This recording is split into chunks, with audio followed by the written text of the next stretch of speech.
It's a stick, my father informed me. It's a stick shift.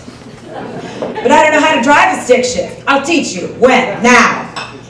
At that moment, I was 19, and I had decided to live off campus at college, so I really needed a car. Well, I really wanted a car, so I could get to class, or the library, or perhaps on rare occasions a festive social gathering.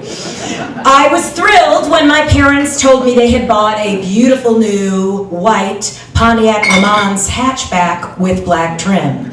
I slid into the driver's seat to take in the total new car experience, the smell, the color, the shiny pleather covering the seats. It was everything I dreamed and more, until my father informed me that in order to save some money, he had purchased a stick shift instead of an automatic. I have to drive back to college tomorrow, I reminded him. I left out the fact that Kalamazoo was 115 miles away from my home in Detroit, and I would be driving that distance all by myself. What if I'm not good at it? My father just laughed. This was his thinking. If you need to learn to drive a stick shift, I will teach you to drive a stick shift. You will drive a stick shift. Before we began, he tried to build my confidence by saying, it's not that hard, Kimberly. Besides, you're a smart kid. You are in college. Yeah, Dad, for theater and dance, which shot a dagger through that confidence balloon pretty darn fast. Then came the explanation that was presented in the most monotone, rapid way possible. These are the gears, first through fifth. Use your left foot on the clutch, which is the pedal next to the brake to switch gears. Release the clutch and then push down on the gas at the same time to shift. If you want to slow down, you downshift and put your foot on the brake, and that's pretty much it. I wanted to say, what the fuck are you talking about? But I was shocking my father, so I think I said, what? And he started his rapid fire explanation again, but I begged him to please just take one step at a time. My father never lost his patience or raised his voice. He just informed me every single time I made a mistake.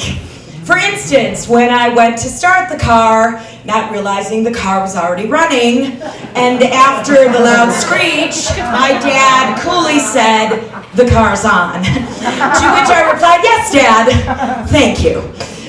He took me through all the steps of this easy process, like push down on the clutch. I do it.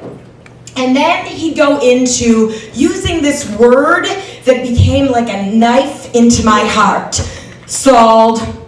Shift into first. Stalled. Give her some gas. Stalled. Clutch down. Stalled. After about an hour of this stalling torture, my dad decided I should watch him drive for a while. I guess I was to learn by example.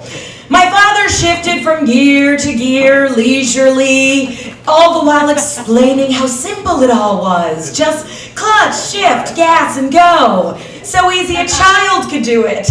Any child, except his own.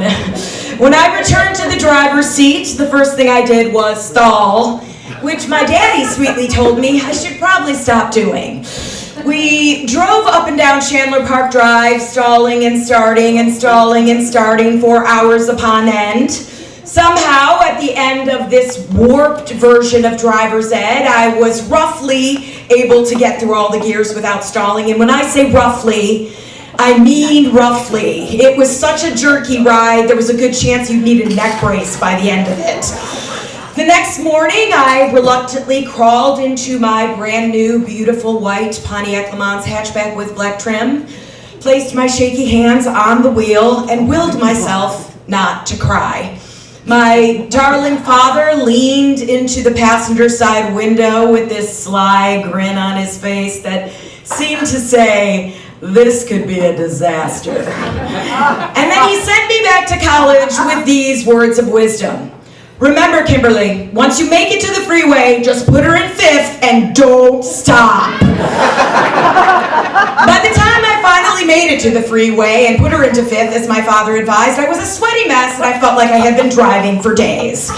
With each sighting of a miles to Kalamazoo sign, I released the grip on my death grip on my steering wheel, The question, are we there yet, was never spoken in this endless, lonely ride, but it became like a freaking mantra inside my head that I used to distract myself from the fact that I was getting hungry, I could vomit at any moment, and I really had to pee.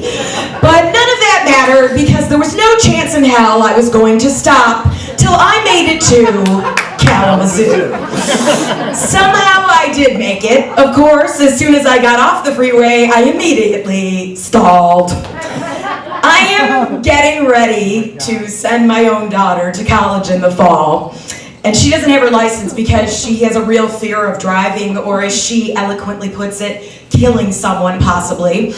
I cannot imagine putting this child of mine in a car that she's terrified to drive and sending her 115 miles away all by herself. I mean, I would be worried sick the entire time. But my father lived through World War II, so not so much on the concern. I mean, driving a stick shift for the first time or dealing with the Nazis. You get it. So my patient, fearless, remarkable father has passed away, and since he is gone, I have learned there are moments in life that you don't realize are moments until you grow into them. And it's like they lie in wait for you until you are ready to smile or laugh or cry and say, remember when? And this is one of those crazy, kind of wonderful moments, and I'm so glad I have it. Oh, and if you want to learn to drive a stick shift, I'm your gal.